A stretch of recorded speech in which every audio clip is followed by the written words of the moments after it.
All right, Jet fans. Well, it's Sunday, April the 26th, 2026, and the draft weekend is over. All the excitement has ended. Everything is over.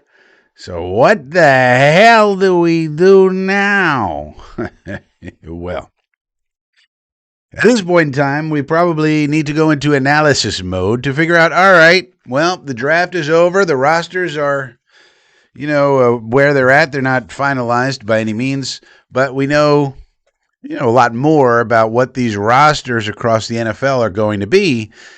And particularly in the AFC East, we need to know where the Jets stack up. Are we in terrible shape, okay shape, good shape? Where are we? So in order to do that, we do an analysis called the blue chip analysis. This comes from Bucky Brooks, who says you need 8 to 12 blue chippers needed to compete for the Super Bowl. If you're going to be a Super Bowl contender, you want to have anywhere from 8 to 12 blue chippers. And then beyond that, you got your red chippers and orange chippers. Now, the way we do this, we use PFF grades. We understand that the PFF grades are not the Bible, but I can't show you 18,000 hours of film to make my point. So we're just using PFF as a shortcut. That's one of the flaws in the methodology that we have. Every methodology has flaws. And so we acknowledge that there's also year-to-year fluctuations, and positional value is excluded from this. In other words, a blue-chip quarterback like Josh Allen is worth way more than a blue-chip fullback, right? But this analysis is intended to just give you an idea for the talent on the rosters and who's way ahead, who's way behind, who's in the middle. All right, so that's what this is intended to do. All right, so let's take a look.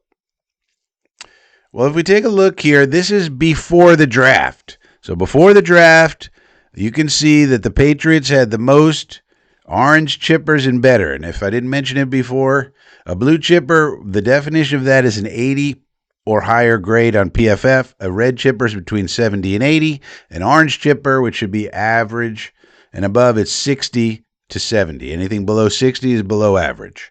That's our little method for how we evaluate this. And you can see before the draft, we had the second most average or above talent in the division, second to the Patriots, just slightly ahead of the Bills, and then came the Dolphins.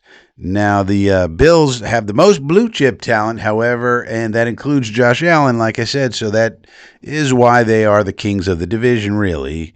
But you can see we're in the mix here. Okay, so this was before the draft. Now, all the draft picks are done. What about those guys? So what we did for analysis, we used the PFF college grades for the players that were drafted. Now, there's some problems with that, but again, it gives you an idea of what types of talent were drafted. And now, after the draft, you can see pretty much the same, except the Dolphins have closed the gap, so good job to the new crew down there, John Eric Sullivan and Coach Hafley. But the Patriots still have the most talent. Then we're in second, then the Bills, and then the Dolphins. But as you can see here, okay, so one of the things you learn here, we thought the Dolphins were kind of going to be pushovers this year. Maybe not so much. They may not be that competitive, but they're probably not going to be as bad as we thought they were. Now, the other problem is just because you get a nice grade in college doesn't mean that's how you're going to play in the pros. We understand that. And they raised their roster score, if you look at it that way, by adding a lot of rookies. They accumulated a lot of picks, so they're going to have to hope that those guys, are able to play. But nonetheless, it's a good job. They're rebuilding. And so, as you can see, we're second, and we're not that far behind the Patriots, and we're actually ahead of the Bills. Now, the Bills, again, maintain a lead with 9 blue chippers. So now, if you're a Bills fan, you say, all right, well, we meet our Bucky Brooks definition. I'm happy because the Bills are supposed to be in Super Bowl contention. The Jets and the Dolphins with 7 blue chippers, and we got to see how some of these guys are rookies. Let's see how they play in the league, and we'll see how things look next year after these rookies have played a year in the league. But nonetheless, And then the Patriots continued to add a bunch of red chippers. You can see they lead the red chip competition significantly. They have 20 red chippers, and but not that many blue chippers. But one of the blue chippers, their quarterback, Drake May, so that's what helps them out a lot. So as you can see, we should really be in the mix, and the point of this video is really to show that the quality of our roster has gone up. Last year we had 21 of these better or average or better players at this point. 21. So we had 10 fewer.